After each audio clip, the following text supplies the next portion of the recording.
이재명 대표의 극적인 공선법 2심 무죄 판결에 다행히 민주시민들의 기세가 다시 오르고 있습니다.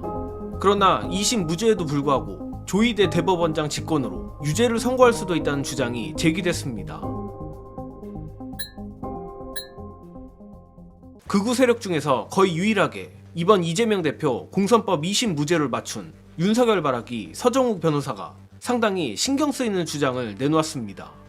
서두에 말씀드린 대로 조희대 대법원장 직권으로 대법원에서 무죄를 파기하고 유죄를 선고할 수 있다는 것인데, 충격적인 건 대법원에서 유죄 취지 파기환송을 하는 게 아니라 말 그대로 유죄 판결까지 때리고 심지어 무리를 하면 속도까지 빠르게 하여 유죄 선고를 할 수 있다는 겁니다. 기쁜 날임에도 다시 민주시민 여러분께 불안한 소식을 전해드리는 것 같아 저도 답답하지만, 그럼에도 민주당과 민주시민들이 이에 대해서도 어느 정도 대비는 해야 할 것 같습니다. 서정욱 변호사가 주장한 것은 바로 대법원 파기 재판으로, 대법원 파기 재판은 소송 기록과 1심 및 2심 법원에서 조사한 증거에 의해 판결하기 충분하다고 인정하는 때 등 예외적 상황에서 대법원이 파기환송을 하지 않고 사건을 직접 재판하는 것을 말합니다. 쉽게 말해 대법원이 확정 판결이나 파기환송을 하는 대신 직접 유무죄 판결을 내린다는 것입니다. 또한 서정욱 변호사는 골 때리게도 여기서 더 나아가 조희대 대법원장이 직권으로 처음부터 이재명 대표의 공직선거법 사건을 전원합의체에 회부하여 빠르게 판결을 내리라는 요구까지 하고 있습니다. 일단 정예능은 서정욱 변호사가 썩은 동아줄이라도 잡고 싶어 어떻게든 있는 제도 없는 제도를 끄집어내는 거라 생각하며, 아니나 다를까 서정욱 변호사의 주장을 받아 쓴 기사에서조차 대법원이 정치적으로 민감한 이재명 대표의 상고심을 파기 재판하기는 어려울 것이란 말을 덧붙였습니다. 그러나 문제는 어찌됐건 상식을 벗어난 이상한 짓이 이론적으로라도 가능하다는 것입니다.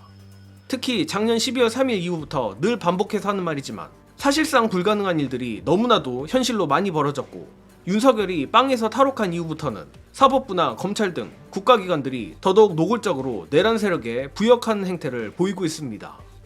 상황이 이러하니 내란 속에 윤석열이 임명한 조희대라고 크게 다를까 의심을 할 수밖에 없으며, 국가기관 도처의 내란 부역자들이 당당하게 커밍아웃을 하는 걸 보면 절대 안심을 해서도 안 된다는 겁니다.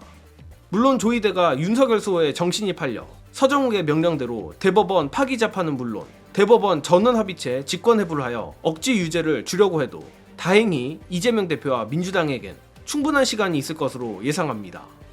관련해 중요한 영상 보시고 오겠습니다. 아까 이제 말씀하신 상고 기간, 그 다음에 상고 기록 송부에 필요한 기간, 그 다음에 접수해가지고 상고유서 내라고 또 보내는 기간, 그렇죠. 우리가 상고유서 내는 기간, 그 다음에 검찰이 또 거기에 대해서 답변하는 기간, 거기까지가 아무리 빨리 잡아도 한 달 반이라 그랬잖아요. 네. 근데 대한민국 역사상 한 달 반 안에 그거 한 번도 없어. 단언컨대 한 번도 없어요. 그러니까 기록이 상고장을 내고 상고 기록이 대법원에 넘어가는 데까지만 한 달이 넘게 걸려요. 항상. 이게 바로 그러면 대법원장 책상 위로 올라가가지고 빨리 선고해서 이렇게 되느냐? 그게 아니야. 재판 연구관실로 가는 거예요. 대법원 재판 연구관들이 이거는 한 번 또 이거 검토를 해야 돼요. 그것도 미니멈 한 달이야. 김명수 대법원장 때 지금 임명된 대법관이 7명이 여전히 있어요. 지금 그 사람들이 지금 조희대의 지시를 받아서, 윤석열의 지시를 받아서 대법원의 앞으로의 무슨 뭐 위상이나 이런 거 상관없이 우리 문 닫아도 돼 하면서 이거를 다 그냥 동참해가지고 이재명 죽이십시다 이럴 수가 없어요.